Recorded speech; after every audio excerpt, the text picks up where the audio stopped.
G'day, listeners. This episode is proudly brought to you by our major sponsor, supshq.com.au. Use code BENS15 at checkout to receive 15% off on your next purchase. G'day, listeners, and welcome back to another episode of the Matter Mentality podcast, where we talk all things training, nutrition, psychology, and science to help you perform at your best. We are joined by another very special guest and a online friend, if you will, that we've had several conversations and discussed things of very similar philosophical premises and beliefs. But I'm joined by Eric's Electrons. How are you, my friend? Very good, and thank you for having me. And I appreciate it. It's something I've found enjoyable about social media, if you will, that 10 years ago, 15 years ago, I wouldn't have had the balls, if you will, to even converse with people at, say, like your level of education, or like people outside of my immediate sphere, because I just didn't know them, wouldn't have access to them. And now with things like social media, when we use it properly, we can actually we don't even have the same interest of fields, but we have the same interest of philosophy or even potential politics, where we can just have unique conversations at the other end of the world and be able to resonate and connect with people that otherwise you might not be able to interact with. And I'm like, that to me is probably one of the benefits of social media that I'm actually enjoying. Yeah, same here. It took a while to get there, for me, but yeah, I feel the same way, because we would never connect in any other way. I don't think. Yeah, like you think about, I don't know, 40 years ago, 30 years ago, you had to have known the person or known who they were to reach out to, and hope that their assistant or secretary, or just generally them, receive the telegram, the information, the phone call, to then return that back to you to tee up a time to be like, hey, let's talk on the phone at the same time, versus like through telegram or email or letter. And now it's just like, man, I've been following you for this long, and you guys talk about this, and I've got the same philosophy on this. Like, fuck these people. Let's chat. And it's like, yeah, sweet, let's do it. Yeah, And I don't know, it just yeah, makes it interesting.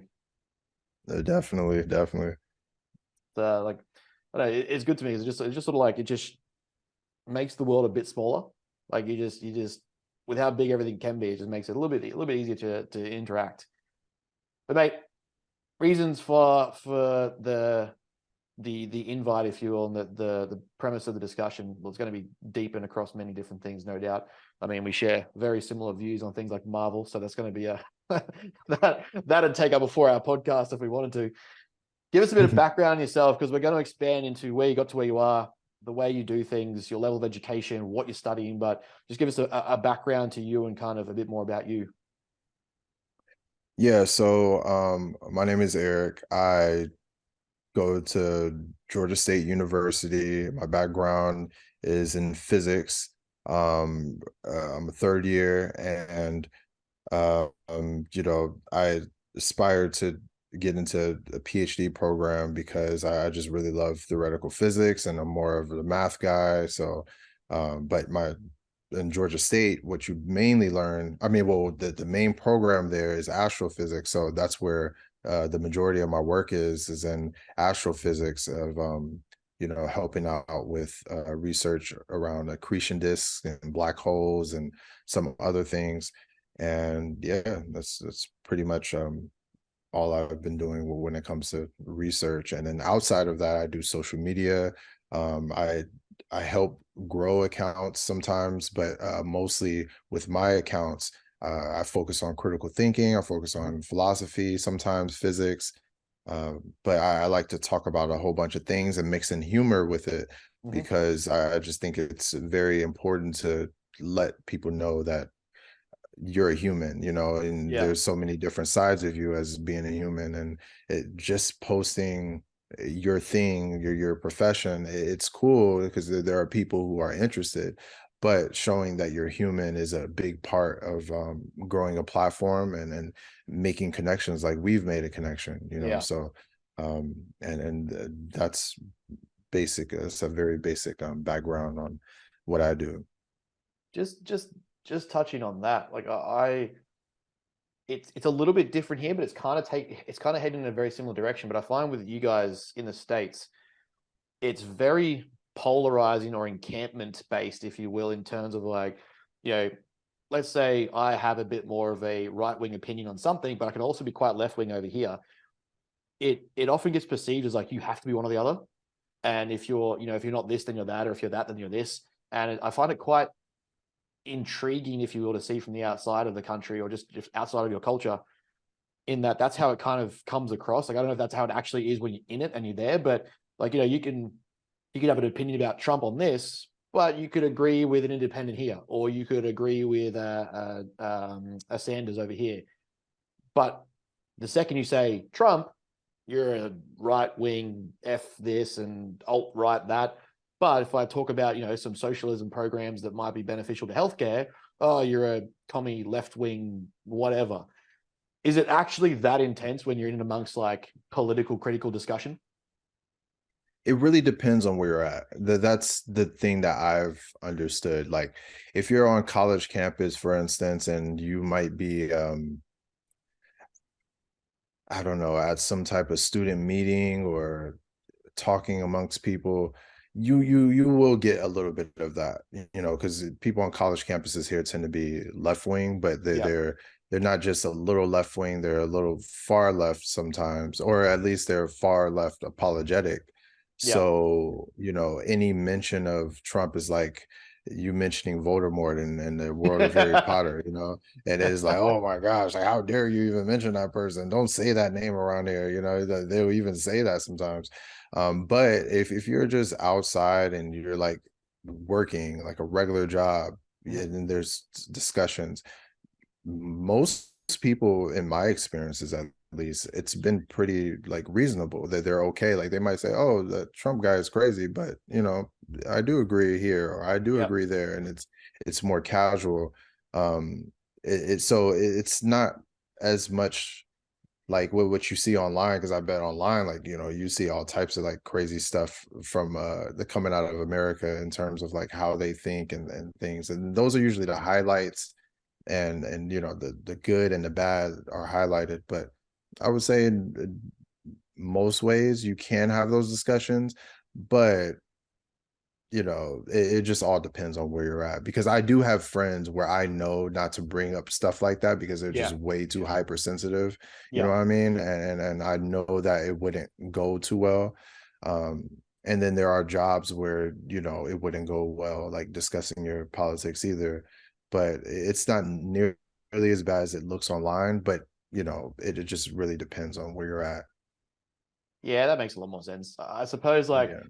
from our aspect looking in, you kind of, if I'm already following political intrigue or like college, I guess, topics, the likelihood of finding people on social media in those realms that are already that way biased, I guess, probably increases. So it makes it a bit more amplified to what I'm seeing. So kind of makes sense.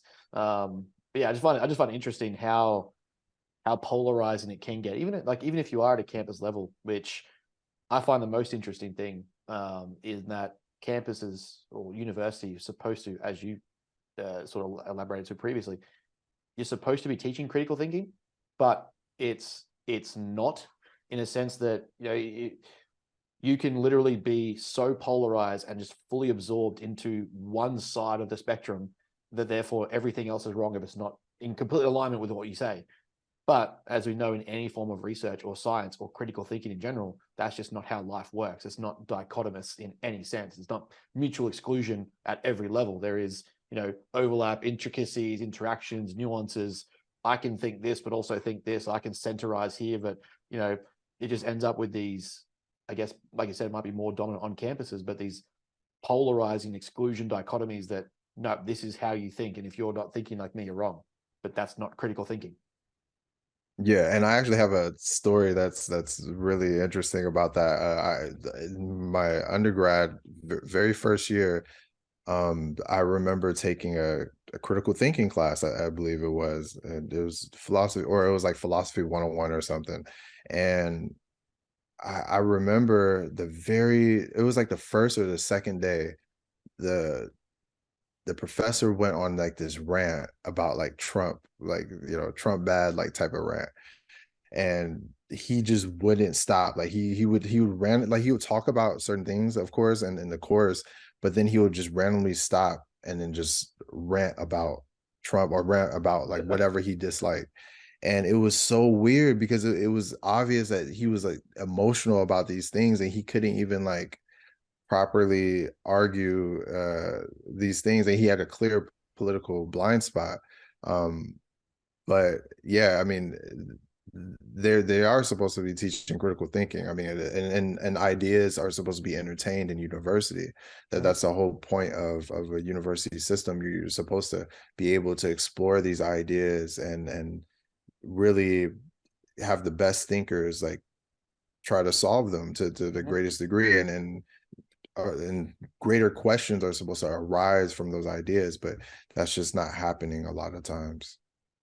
And even at, you know, at our level over here, we we find that one of the biggest limitations is the way a lot of our the foundations, I guess, of a lot of psychological thought happens on campus, because they use first, second, and third year students to conduct and participate in research. So they'll have like a thesis student, or they'll have like a postgraduate student, or they'll have even like a third year finishing off there. So we have to do what's called statistics 360, which is basically like your advanced statistical thinking analysis to get into your postgraduate doctorate. And in that subject, you'll run your own study and design and conduct all these things, that sort of stuff. So they use that as a premise to a lot of foundational psychological concept. The issue is that from this, they're only the available cohort is who's on campus in those subjects interested in studying those things. So you get this very heavy confirmation bias, but then you start getting people discuss like social sciences as if it's an all or nothing fact. Like they'll take a campus level social science concept and try to apply it to the general ability of the entire population of the world and be like, yeah, but this is what we're seeing. And I get in these in-depth arguments. I got to remove myself from some of the Facebook groups of like the campus because they're just so fixated on like, no, this is 100% correct. I'm like, it can't be 100% correct because you're confirming your bias by only picking people who want to do this subject and do these thinking, like do these research pieces or participate, which is giving you a participant bias. So in the sense you're trying to think critically and apply this, new phenomenon that you've discovered, you're already applying a list of fallacies and biases that would make this redundant. But it's like it gets through because the professors are almost in it as well.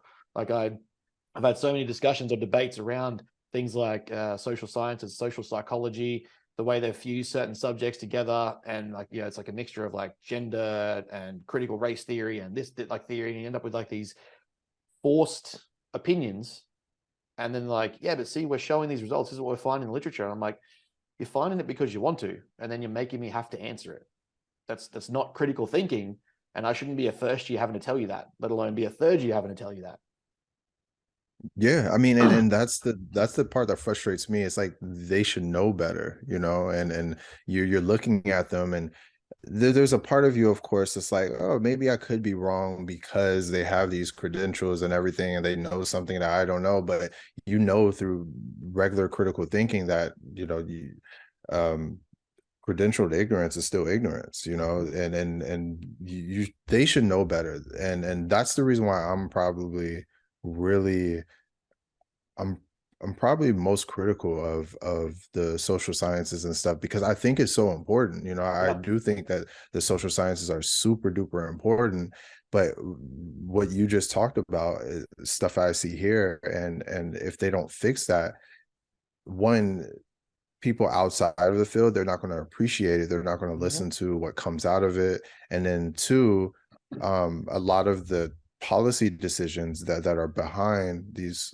social science ideas, they could lead to more harm than Mm-hmm. good. So those are two big reasons why I'm very critical often of social science and the fields around that. But it's super important, and it's really sad that uh, the, the people highest up are not too critical with their um, own selves, and that they don't Yeah. reflect on their biases, and it's just a really bad time, I think, for that.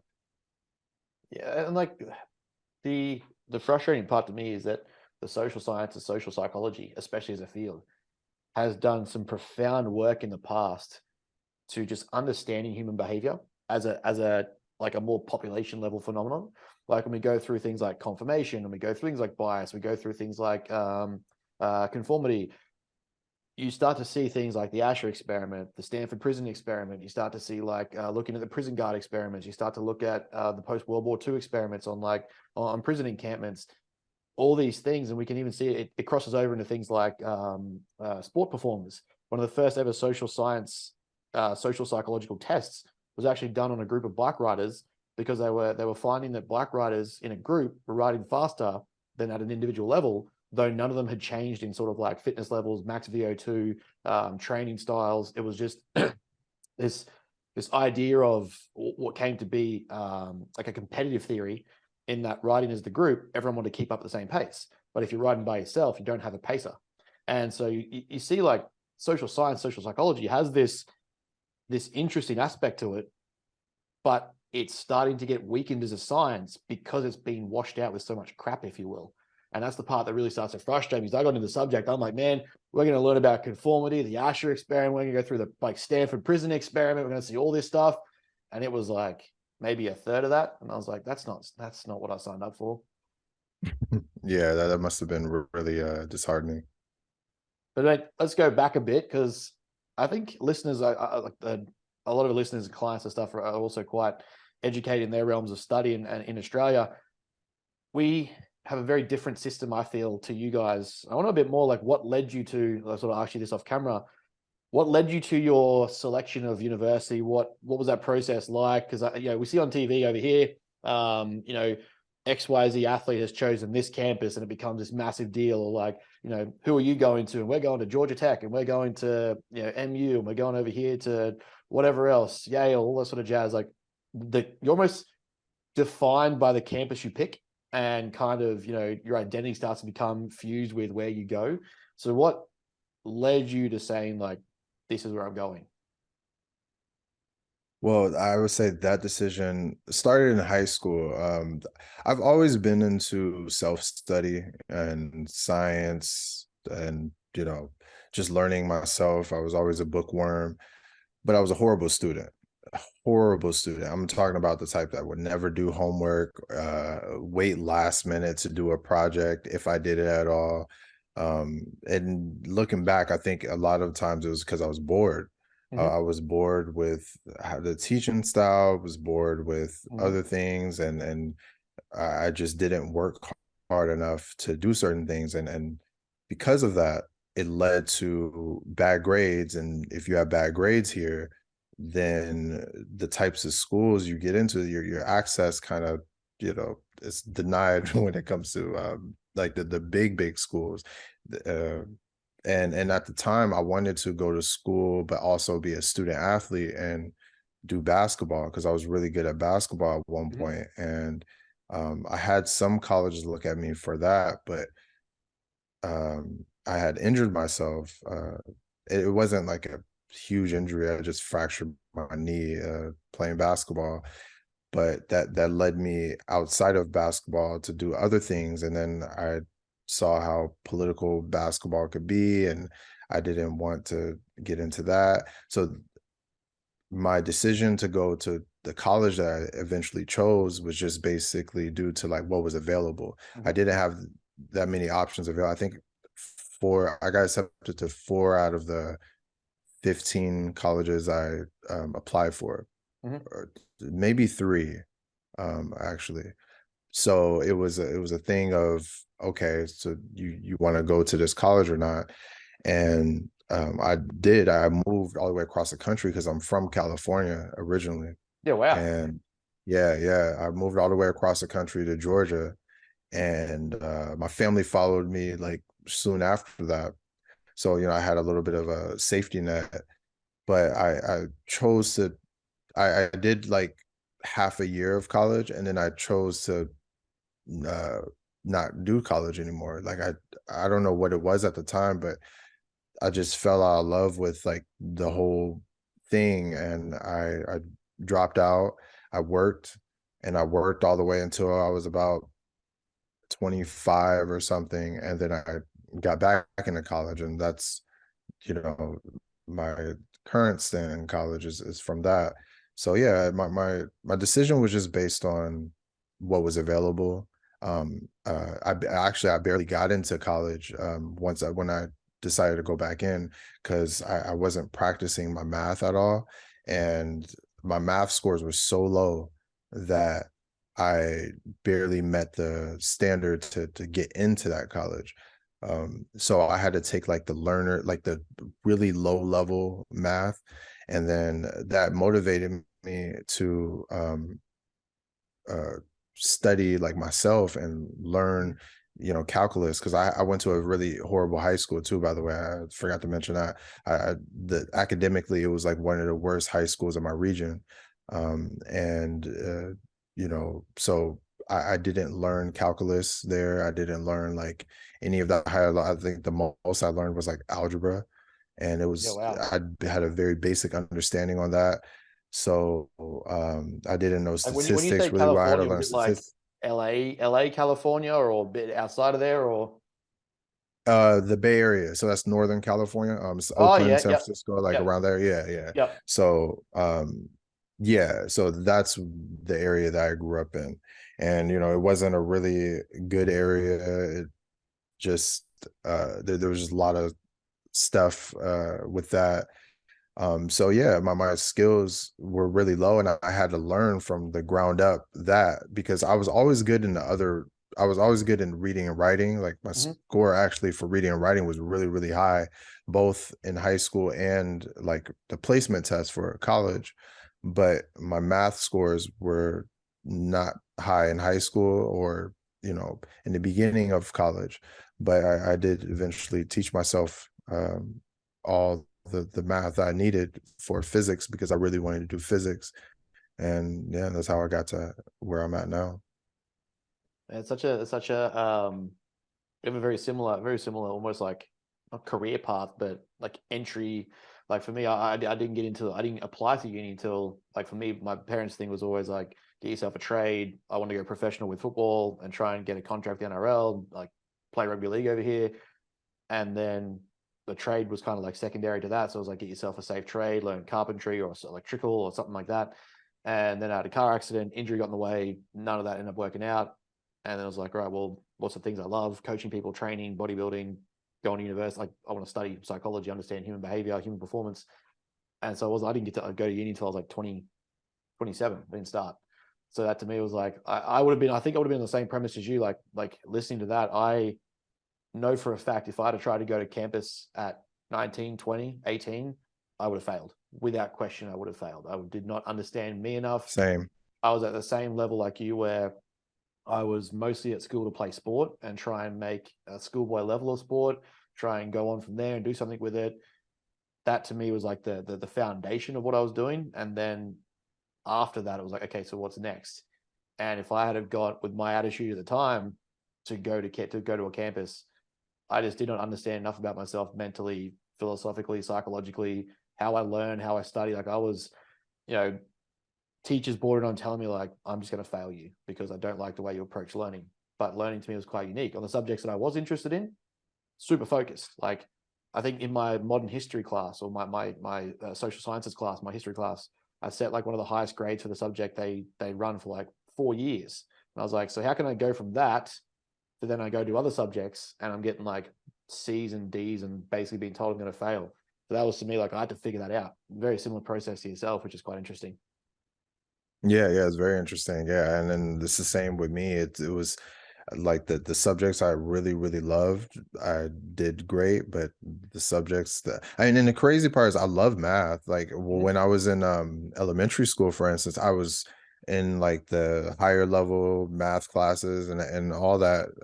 But something happened between elementary school and middle school, which is over here between the ages of 6 and 13, I believe. Um, and something happened through that where I kind of like got lazy with it and Mm-hmm. didn't really practice it nearly enough, and my skill level in high school just definitely plummeted. And um yeah, I had to start from the ground up in college once I joined. So And I guess like if you're willing to expand on it further, because like I'm going to speak out of my ass just based on purely what I know of American culture and American history and things like that. your background, your culture, you as a person, your race. There is a lot of reasons, if we were to go by the data or people's opinions or statistics, that you shouldn't be in uni exceeding at your field of study. Did you find, like, coming up, that you ever had that sort of mentality, or was it always just like, I just have to work at the stuff I want to do and I'm going to make it happen? Um, I think due to like how I was raised by my parents, especially my dad, because he's a former Marine, Mhm. and he has a very like no nonsense attitude about things. So he always taught me like just get it done. Don't make any excuses. Like, yeah, things happen, but make the best out of it. You know, he always like had that mentality about things. So I was used to not making excuses like growing up. Like that was just it's just a part of my DNA. If I failed at something, I knew that I was mostly the reason behind that. And if something was outside my control, not to like stress about that, but to better prepare for it next time. So yeah, I would say I've always had like very no nonsense attitude, and I didn't have a victim mentality when it came to my failures or the things that happened to me in or outside of academia, and that's definitely helped me in my way up, because if I had a different type of mentality, I don't think I would have got as far as I've got. You know, I definitely wouldn't have. Um, yeah, I would probably be one of those hammers that are always looking for nails to hit, you know, Yeah. and that wouldn't have been good. That, or even worse, like dead or in jail because Mhm. of, you know, the environment I grew up around. And that's another thing that a lot of people in the university system, especially here, don't understand, because they come from much better background Yeah. than I do. So yeah. Would you say, like, is it as again, it could be a lot more of a confirmation bias for myself that I'm seeing it because I see it. But would you say that it is a prominent issue in this point in time? Like, I see it, and a lot of our content is about addressing it. I just like yourself, I put out a lot of Stoic based like philosophy and psychology and understanding like how to take ownership, accountability, things that you can control. And I get pushback from people time to time, but I think a lot of my audience is starting to resonate more with it or understand me as a coach. So it's like it's easy for me to put that out there without being as challenged. But do you find that potentially on your campuses over there, like, it's still a prominent issue that people are thinking that way, like, this is what's holding me back, and it was because of this, so therefore I don't have to try as hard, or woe is me, life sucks, therefore I don't have to do anything, I should just get it. Is that as prominent as what it looks like online?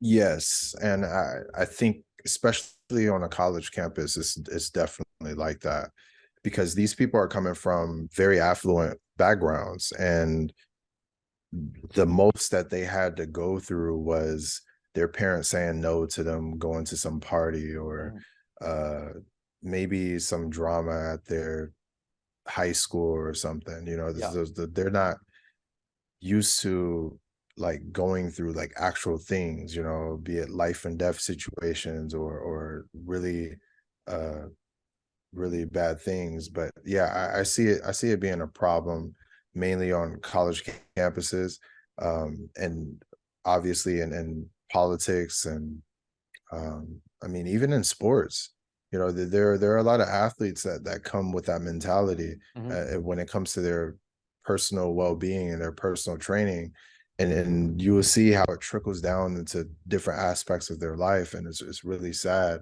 because you know that if they were to take on a different mindset, they would have much better results when it comes to things, because as you know, as an athlete, and then you know, I was I mean, I was in basketball throughout high school, but my adult years, I was actually an amateur boxer, and I was going to go pro, but I decided to go to college instead of go pro. And you know, it's all about mindset. Hmm. If you don't have strong mindset, and you know, you're not stoic in the way that you think, you're not going to last that long. you know, and you're not going to reach the high levels that you want to reach, because I don't think any athlete gets in there saying, I want to be last. I want to Yeah, always yeah, lose, you know. I don't want to be great. Like, no, you yeah, want to be great. You want to be mentioned with the greats, and that starts with you know, that mindset, that the very strong mindset that you yeah. often preach on your page, and that's why I love and I follow your stuff, because it's about, you know, it starts with the mind. Yeah, and like it gets to a point where, well, I find at a certain point where you just have to accept the cards that have been dealt, played, or given. Like, I went through a very like an example of myself, went through a very depressive state in my early 20s, had a car accident, technically diagnosed with like chronic spinal damage, this part of my spine won't ever work again, blah blah blah. And I was resentful and bitter and spiteful and all sort of jazz because my footy career was over. Now, you can stay in that position. The way I view it, you can stay in that position. I have every right. Like when someone tells me I haven't been through anything because I'm, XYZ, white male, whatever, I get in those debates. I was technically suicidal, anxious, depressed, and now technically disabled. Like if I were to go through the literature of the legalities of my medical diagnosis, it doesn't serve me as an athlete, as a student, as a person, as a child of my parents to be someone who sits there and plays the I was hit by a car 10 years ago like story. Like 10 years has passed in that time. If I'm still sitting there playing that same violin chord, what does that get me? What do I do with that? Like how have I gotten better or past that situation? Like the guy who hit me, he's already on with his life. He paid his insurance, got a new car, on his way, he's good to go. He was an older lad, so he's probably into retirement now, chilling out. He doesn't care. Nothing's happened to him. He's fine. He just paid some extra premiums on his insurance. Why do I then carry myself in a way where, I've now got 10 years of chip on my shoulder because something happened and I just chose to not move on from it? At a certain point, you just have to get to that level of thinking where X happened. What do I do next? And like, Yeah, and that, and what was that turning point for you? Like, because I'm sure, like you said, you were depressed and you went through all those emotions. But what was the turning point for you where you realized, like, I can't stay here, or was that always a thing with you, like growing up? Like you never were a type of person to stay there or something. Like, was it a book? Was it someone like a mentor? Like what was it that brought you out of that? I think it was very similar to yourself in my background. Like it wasn't like by any means like there was no like I could get shot going to a party or I could get like robbings and stuff was more frequent in our childhood, but it was more so like I was in playing rugby league at 5 years old. Dad was always a high level what we call AFL over here, which is like the one you see that's like us just kicking the ball back and forward. So that's like he would play at a pretty high level of that and just had us in sport and drilling us at a pretty young age. And then from that I was like, they weren't the wealthiest parents, and my dad was sick for like 10 years, so it was quite like lower income. So I had a job at 13 because I was like, I had to work to get, if I want a new pair of boots for footy, if I want a new books or something like that, like I would work so that I could earn it, and then I would earn my stuff. And if I didn't earn it or I didn't work for it, I didn't get it. And so I think at a certain point, like, I went through that depressive state, and it just clicked in my head like I can stay here and nothing changes, because I got out of the treatments and the doctor was like, look, nothing's going to work. What you have is basically what you have. We've got it to a certain point. We now label this as technically chronic. It's up to you what you do with that. It then just hit me in the head like I can be in pain year round for the rest of my life and do nothing, or I can be in the same amount of pain and try and make it better and just still do the things I love, which was training, dieting, improving my physique, making things stronger or making things look better. And well, I can do that. So I think it was just always a matter of I went through that slope of that lull, but it just became like that competitive instinct with me was like, coming up through a childhood of sport was just, well, what's the next marker? What's the next like checkpoint? What's the next thing? Like, how do I just get out of this little bit and just eventually just go further and further? And at a certain point, that just cascades and just spirals or snowballs and just gets bigger and bigger. So, okay, what can I do next? What can I do next? They told me I couldn't do this. They told me I couldn't do this. I'm going to go do it. And I think that just sort of became how it took over. Oh, wow. Wow, that's amazing. But I think like Yeah, it's not though to me. Like to me, that's just kind of like I don't know. I might get kickback from this conversation from people, but at the same time, it's not like we don't have stories to share about it. Is that you know that's why I like having these conversations and discussions, because everyone has a background of a problem. Like everyone has there is something at someone's level of success that we can dive into and say, yeah, but this happened, or this happened in my childhood, or I was beat up by this guy, or abused by this person, or X car accident. Yep, everyone at some point has that level of history, and the ones that I find succeed, they succeed in spite of that. They don't stop themselves because of that. Whereas I find a lot of people get stuck in that victim mentality is like, well, this happened. I've got to, the life owes me something. I need to get compensated somehow, to the sense that now life's easier. Why? How is Yeah. that? Like, why are you entitled to that? You remind me of this video of you've probably seen the video, but this guy, I don't know his name, he was talking about like heroes and villains and the fact that they're pretty much the same people, but what differentiates them is, Yeah, I've seen that. Yeah. yeah, you seen that one? Yeah, yeah, Yeah. where he basically says like what differentiates them is like how they react to their pain. And you could choose to want to make the world burn and stuff behind your pain, or you could choose to make sure it doesn't happen to other people, or not nearly as many other people, and you can do something productive with that pain. And obviously you chose to do something productive. And I come from an area where there are a lot of people who choose to take the villain route, Mm-hmm. and they burn out quite quickly. And over here in America, like, there's a gun violence problem. So I've lost plenty of friends to gun violence. I've seen it. I've been in situations where I could have been a victim of that. So it's seeing that, and knowing that life could go left in that way really Mm-hmm. quickly. It makes you want to do something productive, not only for yourself, but for those people in the future who might put themselves in those similar situations. And that's why I think what you're doing is great, because there will be people who go through similar things as you and think that life is over since they wanted to be an athlete. But there's more to life than just that one thing. We are capable of doing so many things. And I'm glad that you found that for yourself, because some people just never find that other thing for them. But I think it's also like to kind of tie it back to you, is that it's an important perspective, and I guess like understand or comprehension to have, is that looking at your environment. And I think this is something, because we've written on environmental psychology before, because I found that one of the first things that intrigued me was how much your environment dictates your direction, or how much your environment dictates your perspectives, your beliefs. For you, like in those environments, was it a matter of like you saw it and were like, I don't want that, or it was more of like I saw that, I've got to get away from it, or was it almost enticing, you wanted to stay there? Because that decision, at given your background, all that sort of jazz, that's going to play a role on the person you become. You can see it in the data, like you said, you can see it in the history, you can see it in the culture, you can see it, it's there. So it's very easy for you to go, well, I'm already here, life sucks, why not stay here? Like, this is what all my mates are doing. But you've gone, well, I need to go this way because I don't want to end up like them. And that, in a very similar sense, is a reflection of AU. But how did that come about?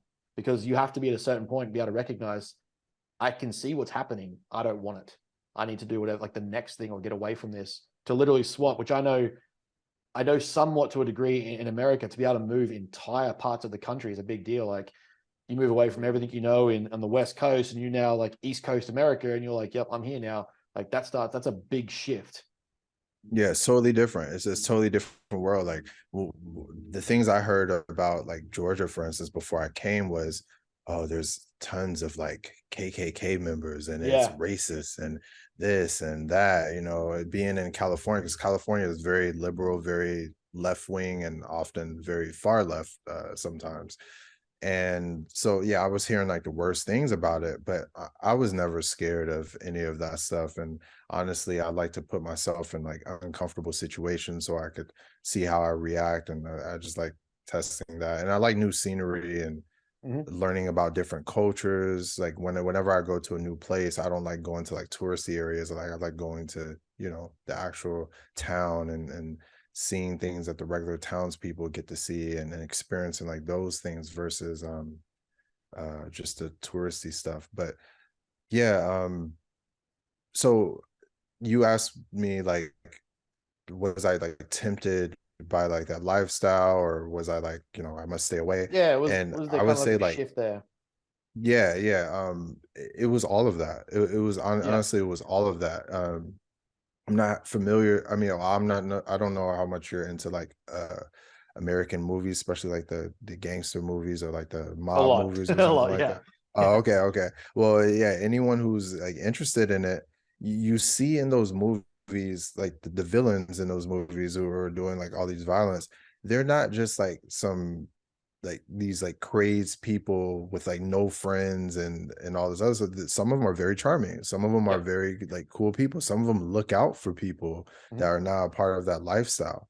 That was like my thing. Like I was surrounded by people, they were doing like bad things, but they weren't always like this bad person, or they Yeah. weren't like just doing bad things like randomly, like they would look out for you. That they're the type of people that give you money or stuff, or to make sure you get home safely, and all this other stuff.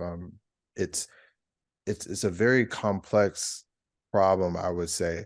But one thing that prevented me from getting into that lifestyle was my parents. And I understand not everyone has two-parent households, but Hmm. at one point I did, all the way up until I was like 9 years old. Then my parents divorced. So from 9 years old to my adult years, like well, until I moved out of my mom's house, I was in a one-parent household. Hmm.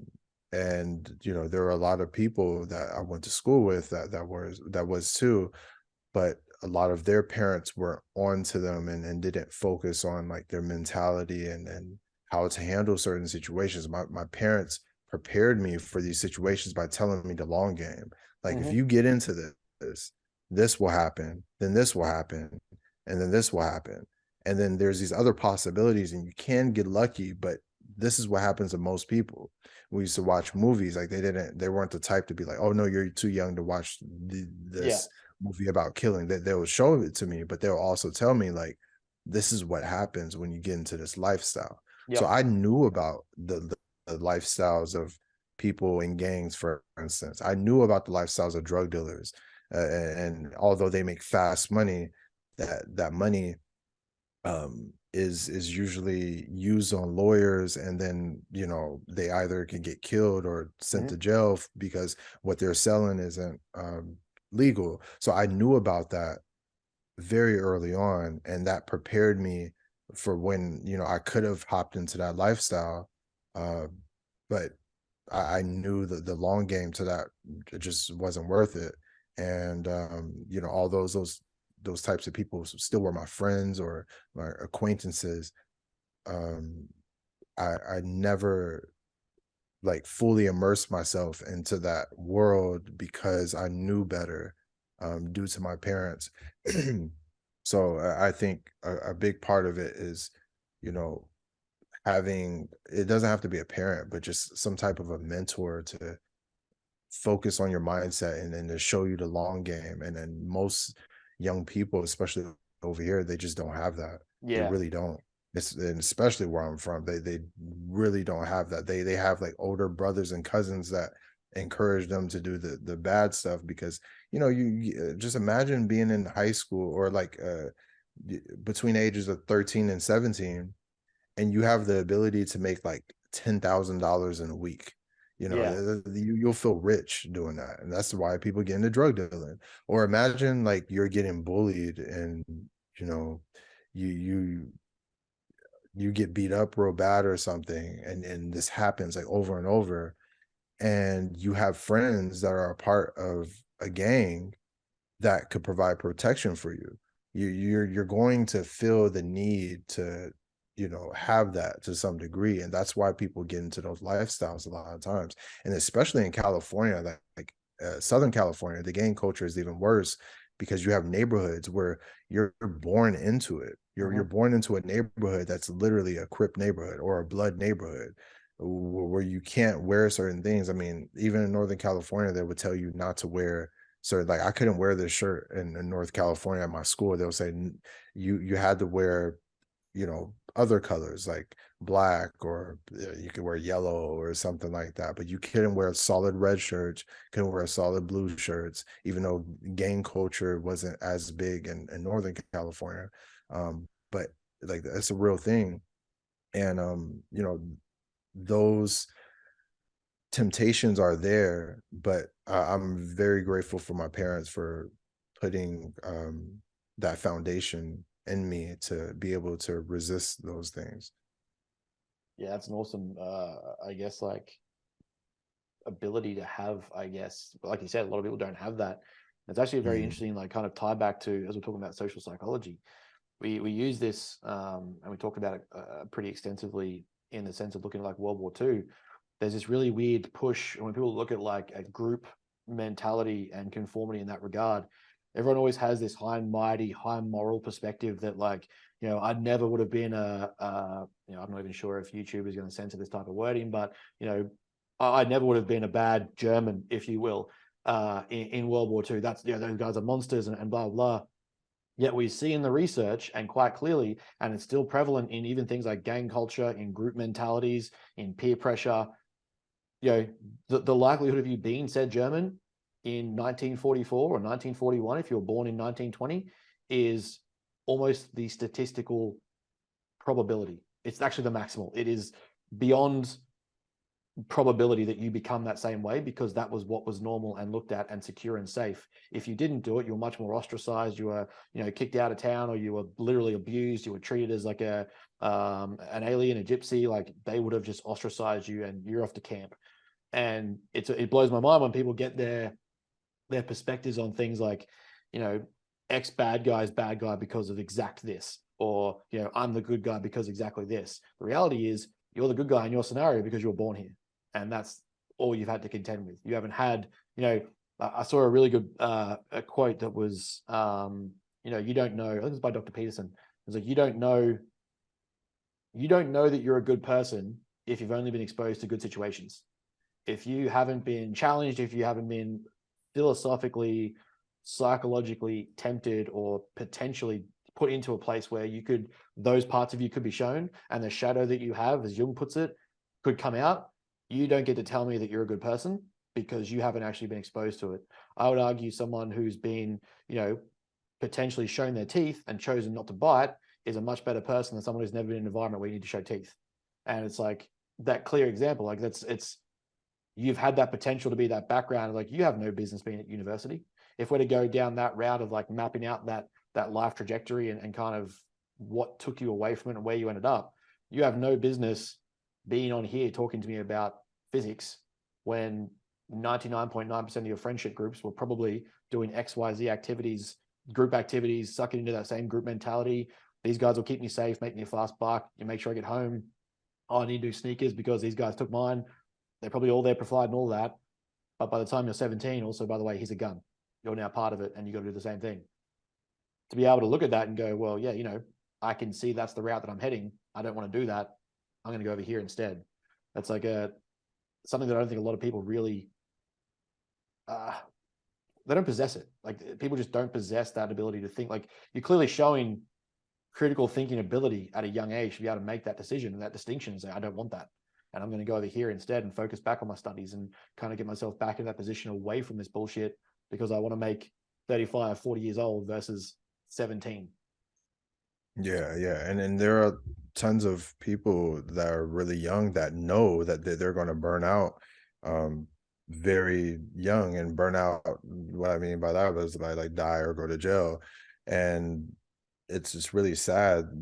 And that's why I focus on critical thinking so much in my social media stuff, and when I mentor and I volunteer for the youth and stuff. It's because like that's the foundation of how people could make better decisions for Mm-hmm. themselves. Because like you said, about the good German thing, the same applies here when it comes to like American slavery. Like everyone thinks that they would have been against American slavery, Yeah, and yeah. that they would be abolitionists. Like everyone thinks that, but like there were some real consequences if you were against that, and if you were abolitionist, especially like and you helped slaves escape, you know the type of trouble you would get in if Mhm. you got caught. Like you had to be a special type of person to really um like engage in that, and that's how I see a lot of the culture wars stuff. I see that there are people in academia that just never been through anything, that they assume automatically that they are the side of the angels, Yeah. and all of their opposition is like the worst of the worst, and no matter where in history they would have been placed at, they would have always been on the side of the angels, and that's just not true for most of us. Yeah, I think a lot of people struggle to comprehend with the fact that they have um, what analytical psychology refers to as their own shadow. Like Hmm. you Yeah. possess a part of you that is not socially correct. It's not politically woke. It's not a safe uh, persona or ego to have. But it's an archetype that everyone possesses. And the funny part is the people that truly comprehend it most and what they see in the I guess you would call it analytical literature is the ones who are willing to accept it and embrace it end up being the ones that do better, because it's not like you're trying to play two different lives, two different games. You're like, I could accept that the likelihood of me being that person in Germany is pretty high. I would probably would have been. The likelihood that if I was born in the deep states at, in the 1800s, I'm probably for slavery, or at the bare minimum, I just think it's normality. That doesn't mean that I'm a bad person. It just means that the likelihood of where I was at that time, that was who I was. Same time now, there's plenty of things I'm probably wrong on now that or potentially looked at in the social acceptability like spectrum. I'm probably wrong on based on what people are deciding is or isn't okay. That the ability to recognize that and say like I have that propensity and that ability also then means I'm able to critically think and say, but I don't want to do it. I'm aware of it and I'm choosing to use it for good, or choosing to use it or harness it as a tool, versus let it take control of me and repress my emotions. And I'm trying to project these things outwardly because I've repressed them and now they're trying to rise to the surface and come out in other ways.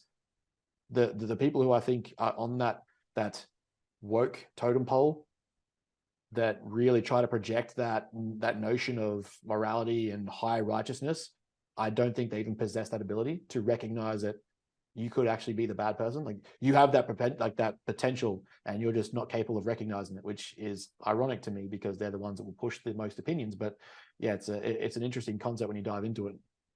Yeah, yeah, it's very interesting, and I'm, I see it from all the political sides, but it's definitely something I see from the social justice extremism side a lot more, especially in terms of the trendy issues of our day. And I just wish people reflected more and kind of humbled themselves and realized that, like, you're more than likely wrong on most things, and it's good to have these uncomfortable conversations in order to find out, like, you know what's the most accurate approximation about this thing, or what are some trade-offs that we can um, engage in, because like Thomas Sowell says, that there's no solutions, there's only trade-offs. And that idea that there are trade-offs, that bothers a lot of people in a very Mhm. similar way that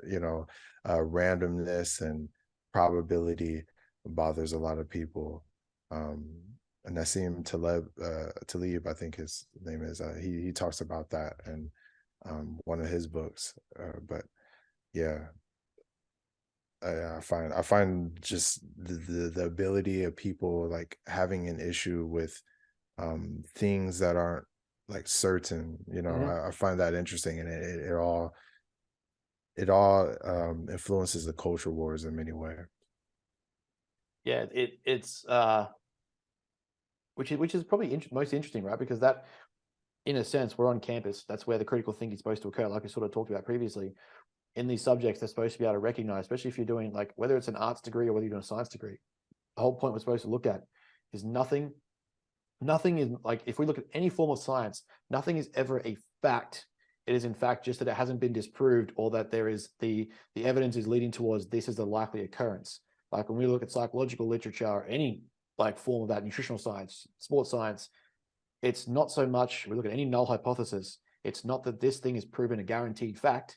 It is that this is what the evidence has disproved, therefore this is the potential cause or effect. This is not, you can't walk away and say, this is 100% accurate.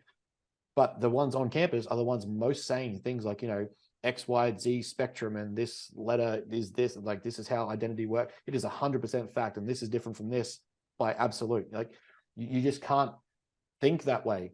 But the second you bring that up, it's like the comprehension of that just forces them into overdrive, and they're just like, you're this bigot or this problem or this. I'm like, no. This is just how the science actually works. You can tell you haven't dived into the science, because if you understood research and analytics, you would know that that's just not how it actually works. There is no absolutes. There is more probability and likelihoods and correlations, but there's no absolute. Yeah, and then most people have an issue with that very thing, like they're the whole right left thing gets on my nerves, and I get, flack from both the right and the left, is because I point out certain things that both the right and the left are they're so extreme. They think either it's supposed to be all this way or all Yeah. that way, and everything is supposed to be certain, and that's it. There's no discussion about it. It would be everything would be solved if everyone just got on board and believed this one thing, one Yeah. size fit Yeah. all solution. And it's not that way. Like, for instance, like with I mean, we could go just real quick, the gun crime.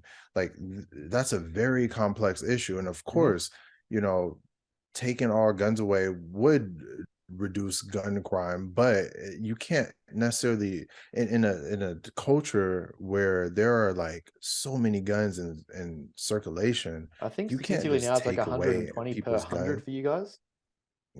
You said is what? I think at the moment it's currently like sitting around 120 per 100 people. Like, Something like that. I it's mean, something even in ridiculous. the yeah, even in the county that I used to live in, it was actually illegal if you were a homeowner and you didn't own a gun. Oh wow. So yeah. So I so that problem is very complex. It's not as a simple problem as like, oh, there's no problem and just leave it alone, or take away our guns. Like, obviously people having access to it is an issue, but it, we just have to talk more deeply about those issues. You can't just throw this one size fits all solution, because it's just Yeah. not going to work that way. It's a multivariable like problem, and so that's why I just think too many times on the internet people they oversimplify. That's the Hmm. problem. They just oversimplify everything, Hmm. and it's the easier thing to do. It's easier to oversimplify, say this person is evil Yep. versus this person is wrong about these few things. Hmm. It's easier to say that um you know all the elites are evil, and they want to lower the population so that you know these certain people could get more money. There are all these different speculations and theories that are out there, but um I wish people understood better, the critical thinking process, but then also that it's okay to have approximate knowledge of something, because Hmm. that's how the world works. We live in a very probabilistic universe. Like, we literally live in a quantum universe where nothing is deterministic. Hmm. Um, so yeah, and the physics has helped me with that understanding too, by the way. Like, physics has allowed me to look at just regular life, like social sciences, even in a very probabilistic way. Whereas if I didn't have any physics knowledge, maybe I would be more um either or in my thinking.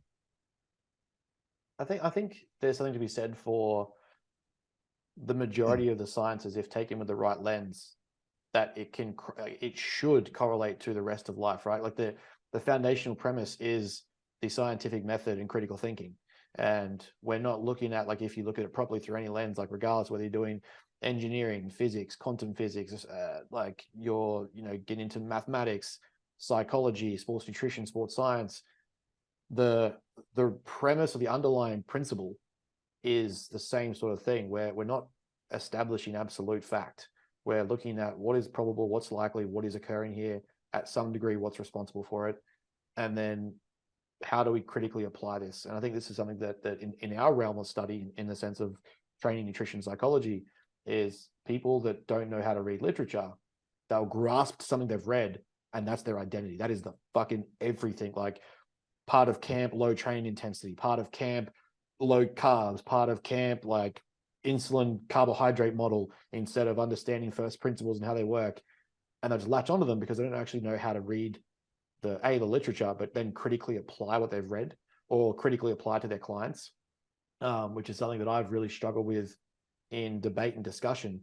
Is you see people that, like we talked about at the very start, that appeal to authority of having a degree or higher education, like, oh, this researcher, but he said, training intensity at this level is too much, you don't need to do that. And you just, like, if you can't critically think, oh, well, I could do this easier, or I could find an easy way to do this, or I can apply this must be me. Instead of obviously, looking through the research design methods, looking at the population, is it generalizable to you? What was the actual significance of the result? What was the size of the population? Does this apply to me? Can I use it? Most of the time, the answer is no, because most research on bodybuilders does not really exist, or most research on like that level of athlete doesn't really exist. But we get these people who can't read that, and then all of a sudden their entire identity is, yeah, but he said low carb works, or yeah, he said fucking, healthy at every size means that I can be obese and still healthy, or I can be that. And it just becomes them as a person, and they fail to apply the critical thinking skills, which I think is why true science education becomes almost paramount. Like, you get to a point where you can not only understand the science, but critically break down, is this good science? Like, also, like, one thing I preach is all science is not equal. And a lot of the time, like when I hear people discuss social sciences, we are so far down the totem pole in terms of like the hard science and the truth of things, that it just gets frustrating the way people like latch onto it. And it just ends up frustrating the shit out of me, because we're not, if you're able to generalize and assume application of everything you read in social sciences without critically breaking it down, I think you're so far off. You are so far off what actual science is. But people don't understand that. They just go, oh, but I read this abstract and it says this. And I think that's where a lot of people get stuck, or at least in trouble, where, like you said, doing something like physics has really been able to change the way you perceive populations and different people and different sciences and how it applies, which I just think a lot more people need access to. Yeah, yeah, and I think you're right there. And it's crazy because if I were to say what you said about like the levels in terms of like of science, and to me, like, the levels aren't necessarily about importance, because again, like, and I'm being serious, I think the social sciences are super duper important. I think it's one of the most important fields, Mm-hmm. especially when it comes to like politics or policy and stuff. I think that's definitely more important than physics. I would Mm-hmm. much rather people know, social sciences and the humanities stuff, Mm-hmm. even, and philosophy, more than physics. When it comes to that, when it comes to everyday things, I think it's so important. But it's very qualitative in a way, and because it's so That was more so qualitative. my point. Like, in terms of the Mm, totem pole, it's more so